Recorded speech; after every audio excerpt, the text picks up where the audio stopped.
North Korea is the most secretive country on Earth. No free internet, no free press, no escape.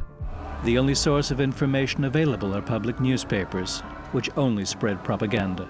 Everything the regime proudly puts on display, the giant military parades, the cheering crowds, the towering monuments, is part of a carefully crafted facade designed to fool the entire world. From horrifying prison camps to fake cities and starving children, these are the most horrifying photos secretly smuggled out of North Korea. Number 21, the run for freedom. A North Korean soldier made one of the most dangerous decisions of his life. He climbed into a military jeep and sped straight toward the border with South Korea. Then everything went wrong. His jeep became trapped in a ditch just before he reached the border. He had no choice. He jumped out and ran. The soldiers he had once served alongside immediately chased after him and opened fire. Bullets tore through his body. He was hit 5 times, but he refused to stop. With the last strength he had left, he staggered across the border into South Korea. Only then did he collapse. That's when another desperate race began. Infrared cameras captured South Korean soldiers crawling across the ground under the cover of darkness to reach him. Every second mattered. So, what do you think? What does it say about a country when one of its own soldiers is willing to risk everything just to escape it? Number 20. Prison Camp Hell. Deep in the remote mountains of North Korea lies a network of political prison camps known as Kwaliso, and some of the stories that have emerged from these camps are deeply disturbing. One rule, in particular, has shocked people around the world. If one person is accused of a political crime, the punishment does not stop with that person. The government can imprison 3 generations of the same family. One of the most notorious places they can be sent is Camp 14, near Kaechon. It covers roughly 60 square miles and is believed to hold around 15,000 prisoners. Former prisoners describe torture chambers inside this camp, where people scream, beg for mercy, and weep in agony as guards beat them for hours. In these camps, prisoners became so desperate that they hunted rats, snakes, frogs, and even deadly insects just to stay alive. In 2014, a United Nations investigation concluded that crimes against humanity were being committed in North Korea's prison camp system. If a government is willing to imprison children for something their grandfather was accused of doing, what do you think happens to teenagers whose only crime is wanting to enjoy life like everyone else? Number 19. Forbidden entertainment. In January 2024, a Seoul-based organization called the Sand Institute released a video that stunned people around the world. The footage appeared to show 2 16-year-old boys standing in handcuffs before a large crowd. They were dressed in gray prison uniforms. Their crime?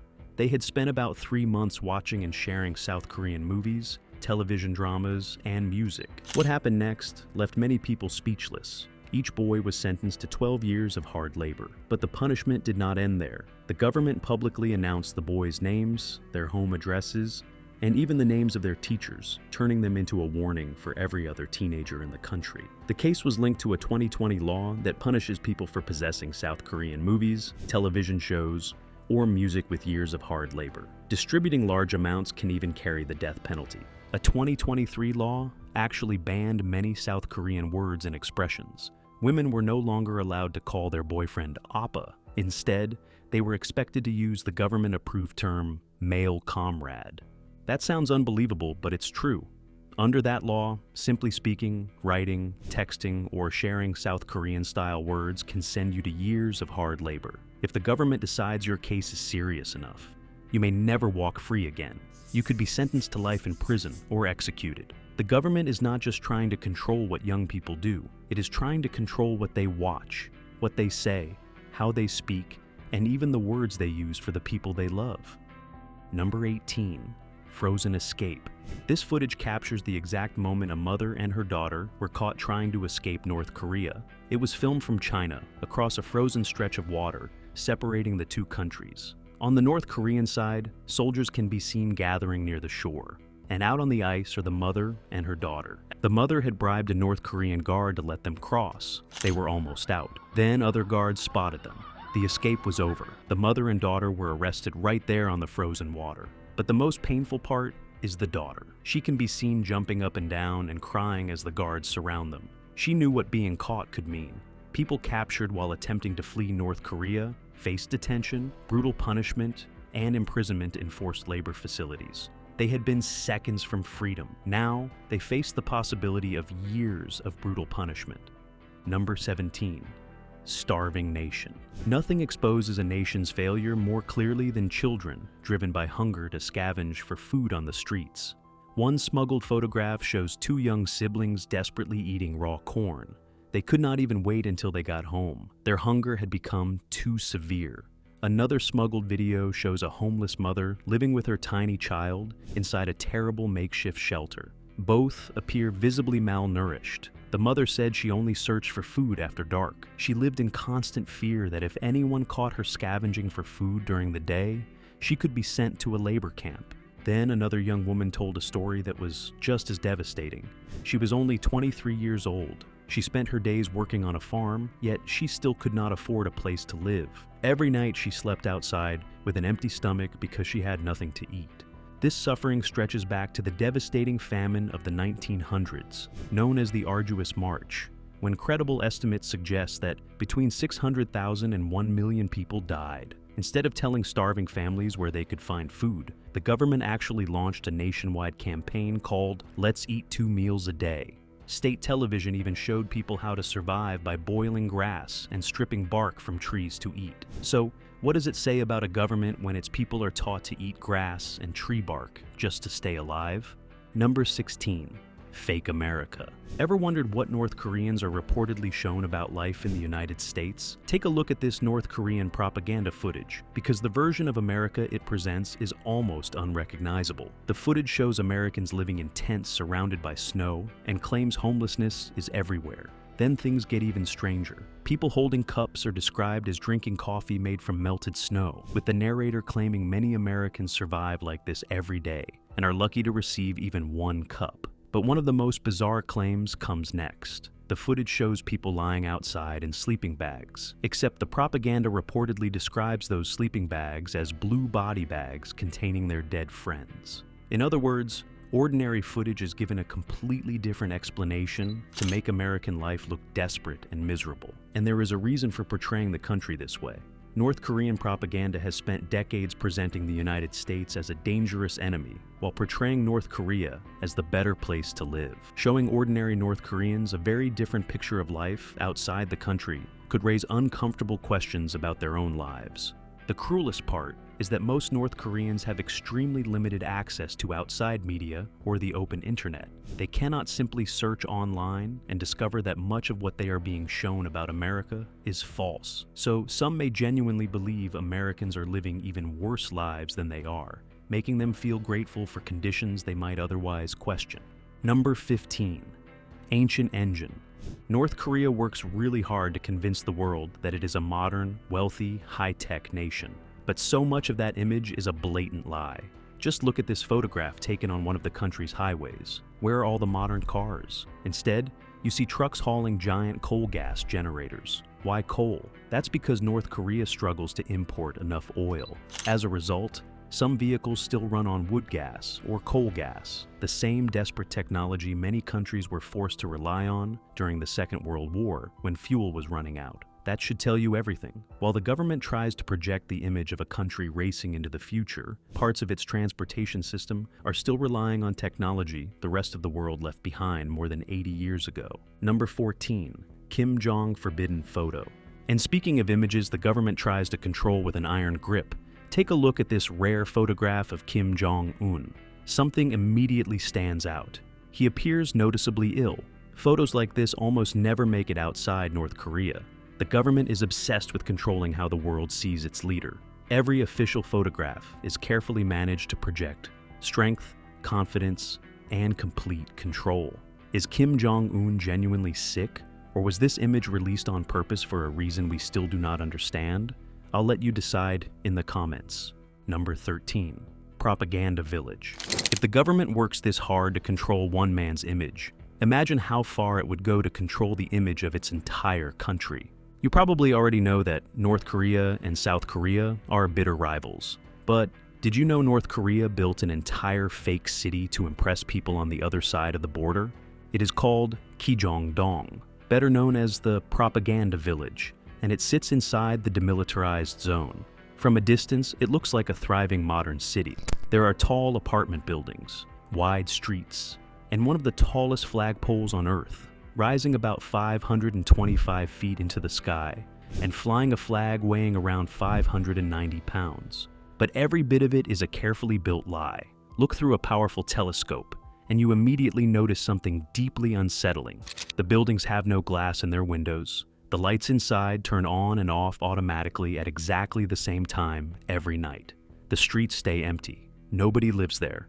It is nothing more than a giant movie set, built after the Korean War to convince South Koreans that life in the North was so rich and successful that they should defect. Some South Korean reports even claim that farmers are driven into the village during certain seasons just to make it look alive. Number 12, starving soldiers. If the government is willing to build an entire fake city, do you really think it would stop there? North Korea works just as hard to make its military look stronger than it really is. You will often hear that North Korea has 7.7 million soldiers. That sounds terrifying, but the number does not tell the whole story. Only about 1.28 million are full-time, active-duty soldiers. The much larger figure of 7.7 million includes everyone the government says it could call up in a war, including reservists and militia members. Altogether, that works out to nearly 30% of the country's entire population. Many people do not join because they want to. They serve because the law gives them little choice. And many of those soldiers are hungry teenagers. By 2019, the country had lowered the minimum height for military service to about 4 feet 11 inches, and the minimum weight to around 110 pounds, because so many young recruits were too malnourished to meet the previous standards. Then things become even more disturbing. Many soldiers are not just trained to fight. They are routinely sent to work on farms and construction sites instead. How powerful is an army if many of its soldiers are struggling just to get enough food to eat? Number 11. Traffic ladies. North Korea has real all-female military units. Women also perform dramatic sword dances during the country's massive state celebrations. But behind the polished image of these warriors is a reality the government would rather the world never see. North Korea does not just have all-female military units. It also has some of the most recognizable women in the country, its famous traffic ladies. At Pyongyang's busiest intersections, young women in military-style uniforms, white gloves, and black heels direct traffic with movements so perfectly synchronized they almost look like machines. There are only about 300 of them, and you won't believe the selection process. The government actually chooses them based on their height, their youth, and even their beauty. Despite this, so many young women will do unspeakable things just to get this job.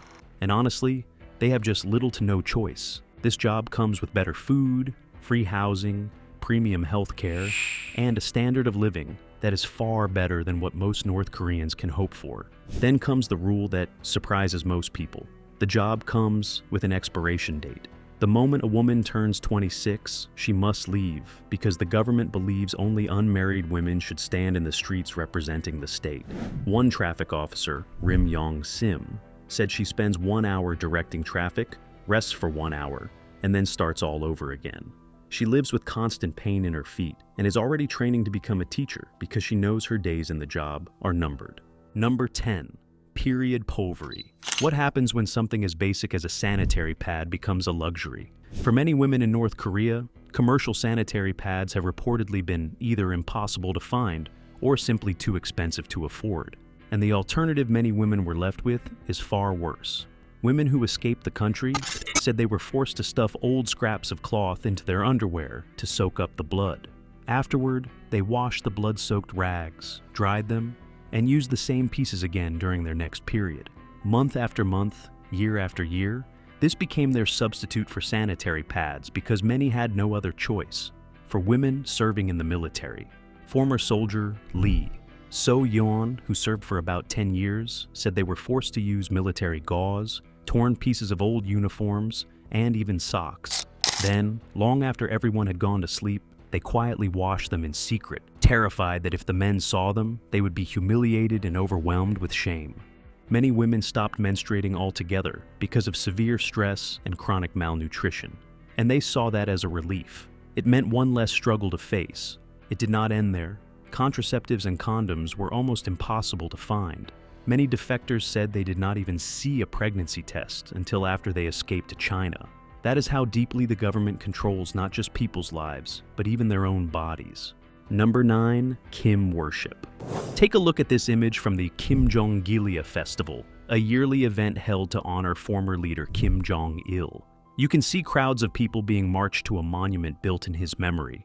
The government has spent decades building a system that treats its past leaders almost like gods, because people are far less likely to question a ruler they have been taught to worship. Look at the enormous flower displays and the endless lines of people bowing in unison. To most of the world, it looks surreal, almost impossible to believe. But in North Korea, this is part of everyday life. Every ceremony, every monument, and every public gathering reinforces the same message. The Kim family is eternal, the Kim family is flawless, and the Kim family must never be questioned. Number 8. Nuclear subway. North Korea's infrastructure is badly outdated, but every now and then, the country builds something that genuinely impresses people. One example is the Pyongyang Metro. At first glance, it looks like an ordinary subway system, but there is a reason it was built so deep underground. The Pyongyang Metro is one of the deepest subway systems in the world, reaching about 360 feet below the surface. Just riding the escalator down takes around 3.5 minutes. Why would anyone build a subway nearly 360 feet underground? Because it was never meant to be just a subway. It was designed to become a giant bomb shelter if a nuclear war ever broke out.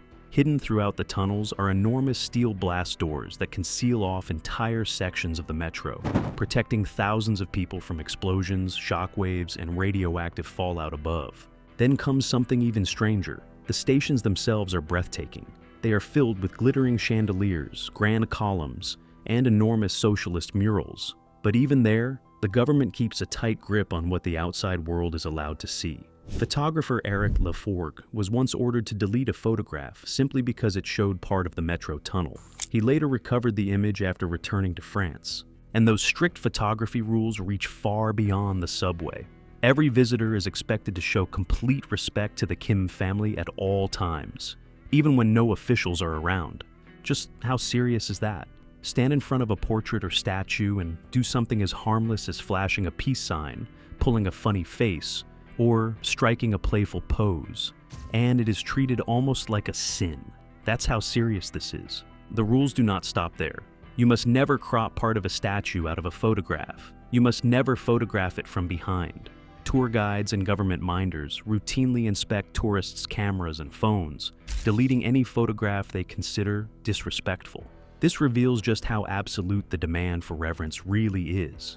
In North Korea, the image of the Kim family is treated as something sacred. Even the slightest hint of mockery is considered an offense against the state itself.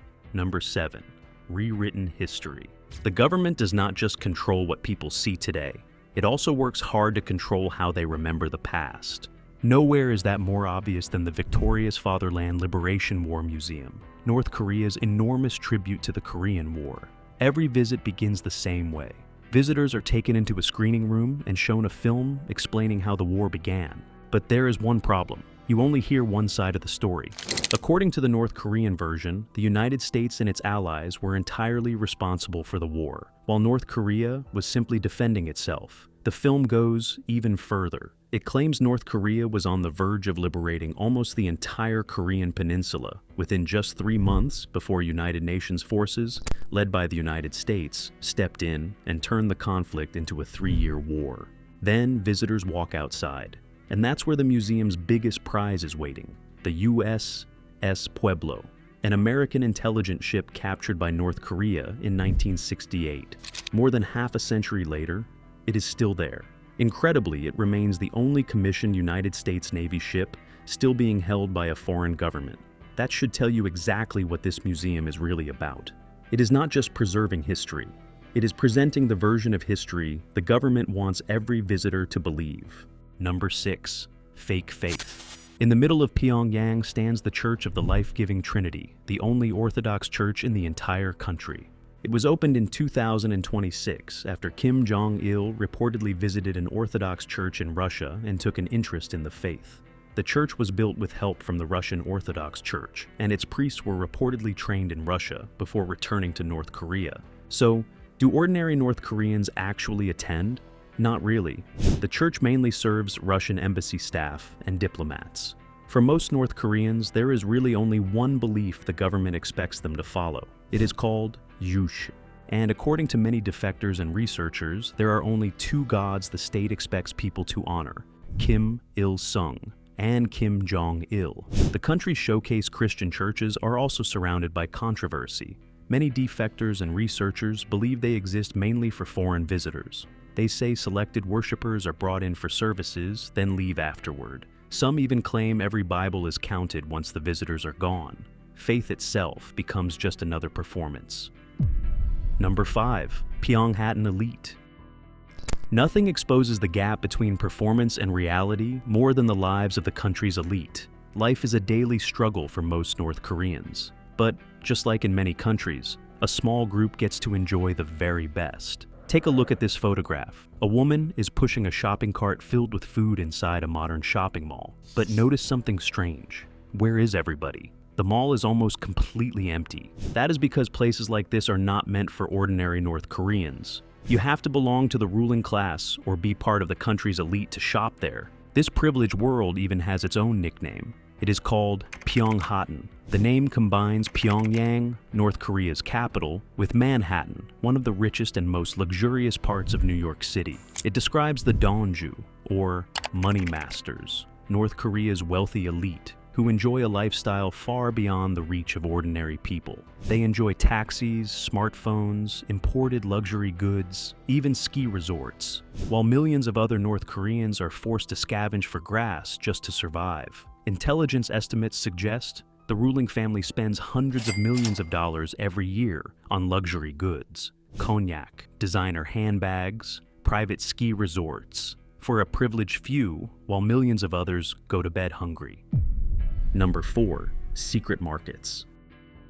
Because ordinary North Koreans are locked out of the country's privileged world, they built one of their own. It is called the Jangmadang, North Korea's underground gray market. Officially, private trading is heavily restricted. The government tightly controls what enters the country, and anyone caught breaking those rules can face severe punishment. But when survival is on the line, people find a way. Take a look at this photograph. A family is selling chewing gum, cigarettes, toilet paper, and anything else they can get their hands on from a tiny roadside stall. That tiny stall is no accident. It is built for one reason: to disappear. The moment someone whispers that government inspectors are coming, everything is grabbed, packed up, and gone within moments. That is how these markets stay alive. The Jangmadang exploded after the devastating famine destroyed the government's food distribution system. Today, there are hundreds of them across the country. In one survey, 72% of North Koreans said they earned almost all of their income through these markets.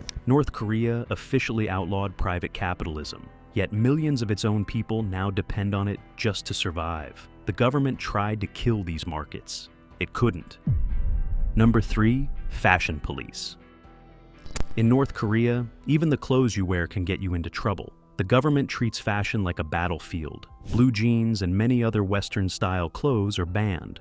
Anything seen as a symbol of American influence can put you in trouble, and the government makes sure people obey. Fashion patrols walk the streets looking for anyone breaking the rules. The punishment? A fine, public humiliation, or even prison. You have probably heard that every North Korean must choose from exactly 28 approved hairstyles. That famous story is only partly true. The hairstyle posters in barbershops are not a strict legal rule, but that does not mean people are free to style their hair however they want. In reality, the government's control over personal appearance can be even harsher. State television once claimed that long hair steals a person's nutrition and even makes them less intelligent. Youth patrols still stop people to inspect their hair, clothes, and appearance, making sure they fit what the government calls a socialist lifestyle. Then comes the part almost nobody sees coming. North Koreans are not even allowed to copy Kim Jong-un's own haircut. And despite all these rules, many young people still secretly get illegal perms or dye their hair to look like the South Korean drama stars they are forbidden to watch. Number 2. Forbidden love. That same quiet rebellion reaches into something even more personal: love. In North Korea, even holding hands or showing affection in public is highly forbidden. Young couples often walk side by side, with their arms folded tightly across their chests, afraid that morality patrols might accuse them of behaving indecently. There are no movie theaters where couples can quietly enjoy a date. There are no private restaurants where they can sit together without being watched. So, people came up with a secret solution. Defectors say many young couples quietly pay middle-aged women to leave their apartments for a few hours. Those ordinary homes become hidden meeting places where couples can finally spend a little time alone. Even marriage is not always a matter of love. Many marriages are arranged through matchmakers, and the biggest question is often not, do they love each other? It is this person politically loyal? And do they belong to the right social class? In North Korea, even your heart is expected to follow the rules.